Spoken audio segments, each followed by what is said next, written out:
ప్రజలందరూ తమ హక్కులను ఉపయోగించుకుంటూ బాధ్యతలను విస్మరించకుండా దేశ సేవకు దేశ అభివృద్ధికి పాటుపడాలని రాష్ట్ర శాసనసభాపతి గడ్డం ప్రసాద్ కుమార్ అన్నారు. కలెక్టరేట్ ఆవరణలో నిర్వహించిన తెలంగాణ ప్రజాపాలన దినోత్సవానికి ముఖ్య అతిథిగా విచ్చేసిన సభాపతి గడ్డం ప్రసాద్ కుమార్ పోలీసుల గౌరవ వందనం స్వీకరించి జాతీయ జెండాను ఎగురవేశారు.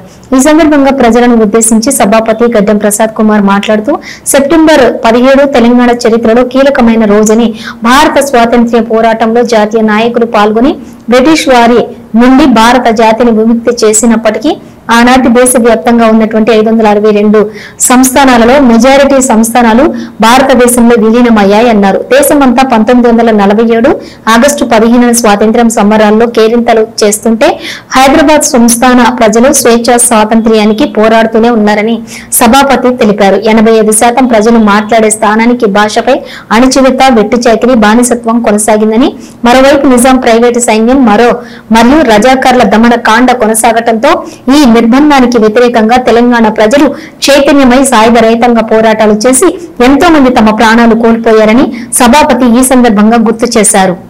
అన్నగా నిలిచారు. ఇందిరమ్మ రైతు భరోసా కింద ఎకరానికి 12,000 పెట్టుబడి సహాయాన్ని అందజేస్తున్నారు. ఈ వానాకాలంలో రైతు భరోసా డబ్బులు కేవలం 9 రోజుల్లో 9,000 కోట్ల రూపాయలు రైతుల ఖాతాల్లో వేశారు. ఈ పథకం కింద వికారాబాద్ జిల్లాలో ఈ వానాకాలంలో 2,76,537 మంది రైతులకు గాను 363 కోట్లు 10 లక్షల రూపాయలు ఆయా రైతుల ఖాతాల్లో జమ చేయబడినది. నిరుపేదల ప్రతి ఒక్కరి సొంత ఇంటి కళ నిజం చేయాలనే గౌరవ ముఖ్యమంత్రి శ్రీ రేవంత్ రెడ్డి గారి నాయకత్వంలోని రాష్ట్ర ప్రభుత్వం భావిస్తుంది. ఇందులో భాగంగా జిల్లాకు మంజూరైన 13,640 ఇళ్లలో ఇప్పటి వరకు 11,681 గృహాలు నిర్మించడానికి ఆమోదించడమైనది. మహాలక్ష్మి పథకం కింద తెలంగాణ రాష్ట్రంలోని మహిళలందరికీ ఆర్టీసీ బస్సుల్లో ఉచిత ప్రయాణ సౌకర్యం కల్పించబడుచున్నది.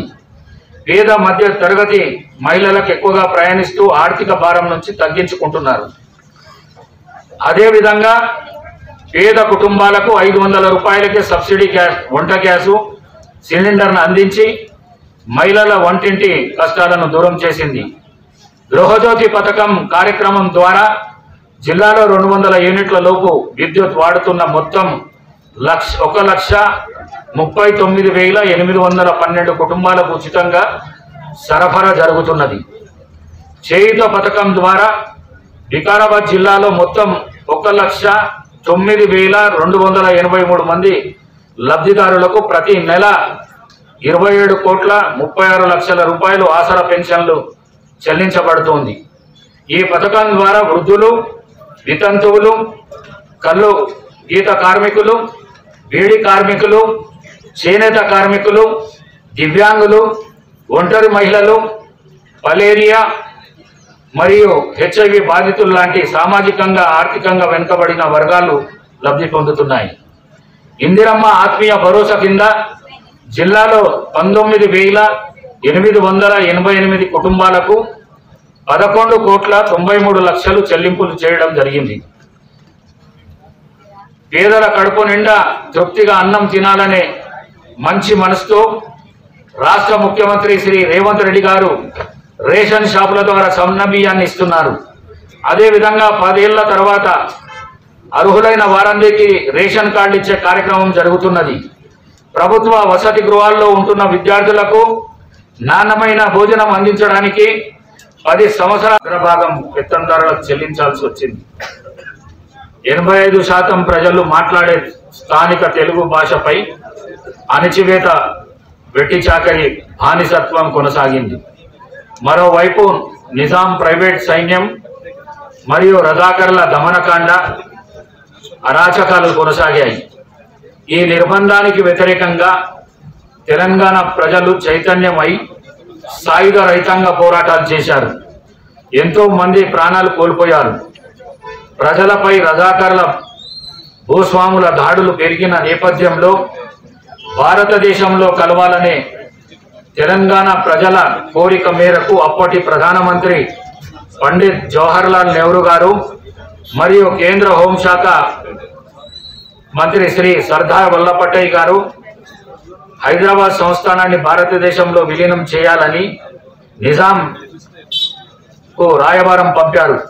తమ సంస్థానాలన్నీ భారత యూనియన్లో విలీనం చేసేందుకు నిజాం అంగీకరించకపోవడంతో 1948 సెప్టెంబర్ 13న భారత సైన్యం రంగంలోకి దిగింది. దీనినే ఆపరేషన్ పోలో అని పిలిచారు. ఓవైపు సాయుధ పోరాటం, మరోవైపు భారత సైన్యం రంగంలోకి దిగడంతో చేసేది ఏమీ లేక అప్పటి నిజాం లొంగిపోయారు. 1948 సెప్టెంబర్ 17న భారత యూనియన్లో చేరుతానని ప్రకటించారు. నేడు ఈ స్వేచ్ఛ స్వాతంత్రం మన స్వంతం కావడానికి ఎంతో మంది ఈ గడ్డ మీద అసమాన త్యాగాలు చేశారు. ఆనాటి త్యాగాల ఫలితమే నేటి తెలంగాణ రాష్ట్రం. గౌరవ రాష్ట్ర ముఖ్యమంత్రి శ్రీ యనమల రేవంత్ రెడ్డి గారి నాయకత్వంలోని తెలంగాణ రాష్ట్ర ప్రభుత్వం ప్రజా సమస్యల పరిష్కారంలో ముందుంది. ప్రజలకిచ్చిన వాగ్దానాల మేరకు అధికారంలోకి వచ్చిన 48 గంటల నుంచే అభయస్థం హామీలను ఒక్కొక్కటిగా అమలు చేయడం ప్రారంభించింది. ఇందిరమ్మ గ్రామ సభలు నిర్వహించి ప్రజల నుంచి దరఖాస్తులు స్వీకరించి పథకాలు అమలు చేస్తున్నది. రైతులను రుణముక్తి చేయడానికి దేశ చరిత్రలోనే మొదటిసారిగా తెలంగాణ రాష్ట్ర ప్రభుత్వం 2 లక్షల రూపాయల రుణమాఫీ చేసి చరిత్ర సృష్టించింది.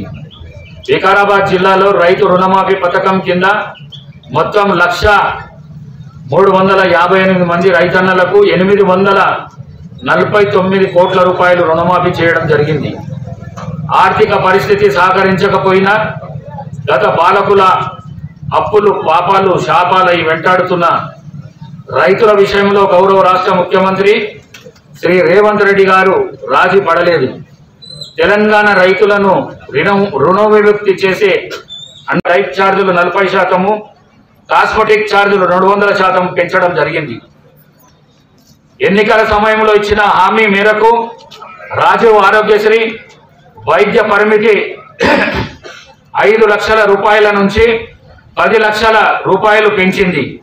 జిల్లాలో 235 కోట్ల రూపాయల వ్యయంతో వికారాబాద్ మెడికల్ కళాశాల, కోడంగల్లో 125 కోట్ల రూపాయలతో ప్రభుత్వ వైద్య కళాశాల నిర్మాణంలో ఉన్నాయి.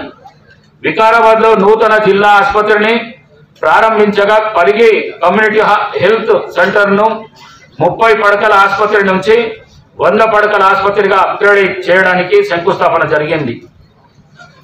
2047 నాటికి భారతదేశ ముఖ చిత్రాన్ని మార్చే గేమ్ చేంజర్ పాత్రలో తెలంగాణ కీలకంగా ఉండాలన్న సంకల్పం గౌరవ రాష్ట్ర ముఖ్యమంత్రి శ్రీ యనమల రేవంత్ రెడ్డి గారి నాయకత్వంలోని ప్రజాప్రభుత్వానిది. ఆ సంకల్పానికి దార్శనికత పత్రమే తెలంగాణ రైజింగ్ 2047. 2035 నాటికి $1 ట్రిలియన్ ఆర్థిక వ్యవస్థగా, 2047 నాటికి $3 ట్రిలియన్ ఆర్థిక వ్యవస్థగా తెలంగాణను మార్చే మహోత్తర లక్ష్యపత్రంగా తెలంగాణ రైజింగ్ 2047 ఉంటుంది. ఇది కేవలం ప్రణాళిక కాదు, ప్రపంచ వేదికపై తెలంగాణ సగర్వంగా నిలబెట్టే సంకల్పంతో పనిచేస్తుంది.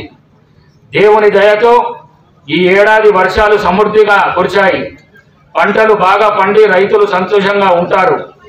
ప్రజలందరూ తమ హక్కులను వినియోగించుకుంటూ బాధ్యతలను విస్మరించకుండా దేశ సేవకు, దేశ అభివృద్ధికి పాటుపడాలని కోరుకుంటూ జిల్లా అభివృద్ధిలో భాగస్వాములై ప్రజలకు, ప్రజాప్రతినిధులకు, అధికారులకు, శాంతి భద్రత నిర్వహణకు అహర్నిశలు కృషి చేస్తున్న పోలీసు యంత్రాంగానికి, వైద్యులకు, పారిశుద్ధ్య కార్మికులకు, ప్రింట్ అండ్ ఎలక్ట్రానిక్ మీడియా సిబ్బందికి నా హృదయపూర్వక ధన్యవాదాలు తెలియజేస్తూ జిల్లాను అభివృద్ధి పథంలో నిలుపుటకు మీ అందరి సహకారాన్ని కోరుతూ మరొకసారి జిల్లా ప్రజలందరికీ తెలంగాణ ప్రజా పాలన దినోత్సవ శుభాకాంక్షలు తెలియజేస్తూ జై హింద్, జై తెలంగాణ.